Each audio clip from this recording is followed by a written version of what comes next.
السلام علیکم and hi every and this is me Syeda رمیشہ.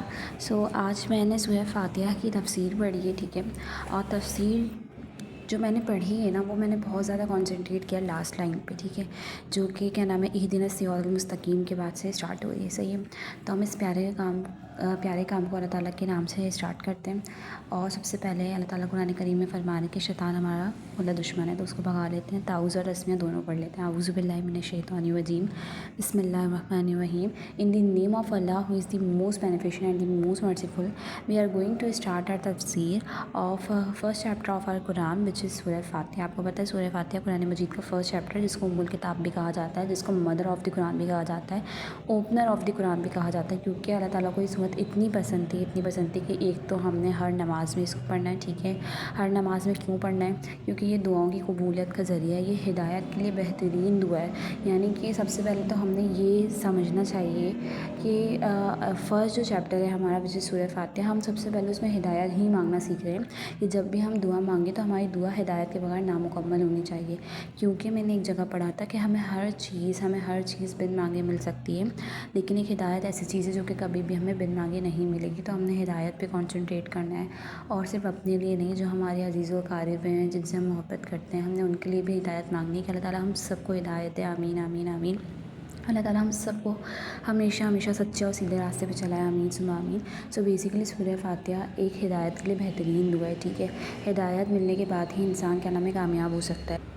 مطلب یہ جو دعا ہے نا، مطلب سوری یہ جو فرسٹ ہمارا چیپٹر ہے سورہ فاتحہ، ٹھیک ہے، جو ہمارے 114 صورتیں ہماری قرآن مجید میں، جو ہمارا فرسٹ چیپٹر ہے سورہ فاتحہ، تو اس میں نا ہمیں دعا مانگنے کا کمپلیٹ پروسیجر بتایا گیا ہے، کیسے اسٹیپ بائی اسٹیپ. سب سے پہلے ہم نے اپنے اللہ تعالیٰ کی تعریف کرنے کی، اللہ تعالیٰ بہت رحیم ہے، بہت کریم ہے، میری یہ دعا قبول فرما لیجیے. اور پھر بتایا جا رہا ہے کہ دعا انکمپلیٹ ہونی چاہیے. کس کے بغیر انکمپلیٹ ہونی چاہیے؟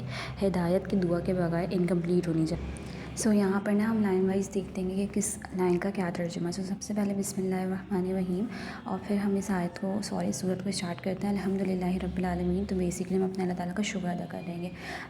سب تعریفیں اللہ ہی کے لیے جو تمام جہانوں کا پالنے والا. تو سب سے پہلے ہم نے اپنے اللہ تعالیٰ کی تعریفیں کی، ٹھیک ہے، اور اس کا شکر ادا کیا. پھر کیا نام ہے اس کے بعد جو سیکنڈ لائن ہے اس میں ہم نے اگین اس کی کیا نام ہے ایٹریبیوٹس کا ذکر کیا، یعنی کہ اس کی کوالٹیز کا ذکر کیا کہ آپ الرحمن ہیں، آپ الرحیم ہیں، یعنی کہ نہایت رحم فرمانے والے اور نہایت کیا نام ہے نرمی کرنے والے.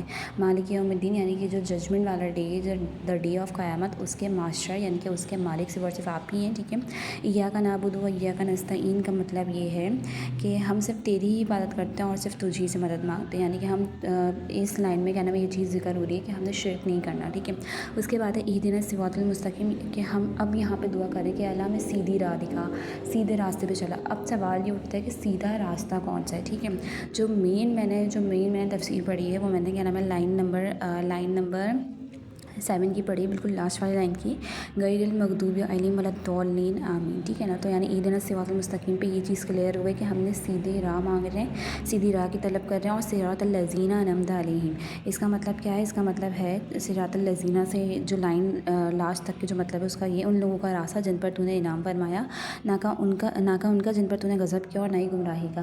سو بیسیکلی کیا نام ہے ہم نے ان راستوں کا چناؤ کرنا ہے جن لوگوں نے وہ راستہ چنا اور اللہ تعالیٰ نے ان پہ نعمت فرمائی. لیکن اب ہمیں کیسے پتہ؟ دیکھو یہ جہاں پہ جو 2 ورڈ ہے نا، لاسٹ میں جو 2 ورڈ ہیں، ٹھیک ہے، مغضوبی اور کیا نام ہے ضالین، یہ بہت سارے اپنے اندر معنی چھپائے بیٹھے ہیں. ٹھیک ہے، جو کہ میں نے پڑھے اور میں آپ لوگوں کے ساتھ شیئر کر رہی ہوں. ٹھیک ہے، اچھا، یہ جو مغضوبی ہے نا، مغضوبی کا مطلب ہے کہ جن لوگوں کے پاس علم ہے، جیسے کہ سپوز کرو کہ مجھے پتہ ہے کہ یہ چیز غلط ہے، میں تب بھی کر رہی ہوں.